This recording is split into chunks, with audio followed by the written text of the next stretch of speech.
The section of the Georgia law that has brought so much outrage from the left is simply requires any person applying for absentee ballot to include evidence of a government-issued ID on their application. If a voter does not have a driver's license or ID card, that voter can use a current utility bill, bank statement, government check, paycheck, or any other government document that shows a name and address of this voter. If a voter somehow cannot produce one of these above forms of ID, that voter can still vote and cast a vote, provisional ballot. By the way, 97% of Georgia voters already have a government-issued ID. What I find extremely offensive is the narrative from the left that black people are not smart enough, not educated enough, not desirous enough for education to do what every other culture and race does in this country, get an ID. True racism is this. It's projection of the Democratic Party on my proud race. It's called the soft bigotry of low expectation. President Biden said of the Georgia law, this is Jim Crow on steroids.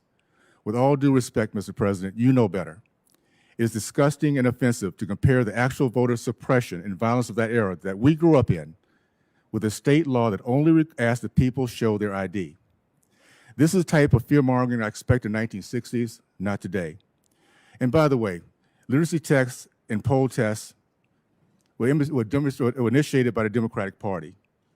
The intimidation of black Americans by the KKK was initiated by the Democratic Party. Jim Crow, that I grew up in the South, of segregation, was initiated by the Democratic Party.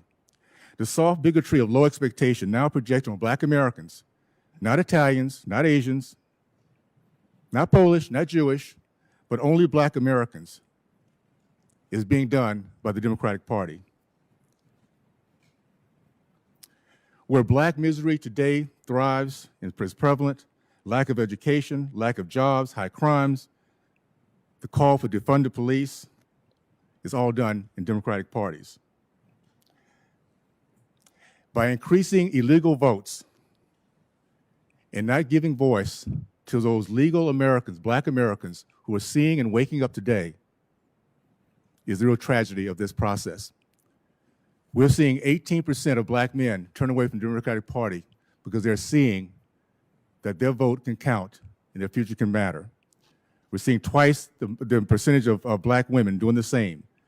A record number of Hispanics, Asians, and gay community members doing the same. So no, all Americans expect, very simply, is fairness, security, to walk away from the poll booth knowing that my vote counted. If we didn't win, we work harder next time to make sure our message resonates. But to call this Jim Crow 2021 is an insult, my friends. For those who never lived Jim Crow, we are not in Jim Crow. And for black Americans to go out every single day and vote the way we feel we should is a right that we should have and not being demeaned by something 60 years ago in which we had no right to do any of the above. Thank you very much. We will now turn to our panel of witnesses. We thank the members for attending. Today, we welcome 5 witnesses to testify about the latest assault on the fundamental right to vote.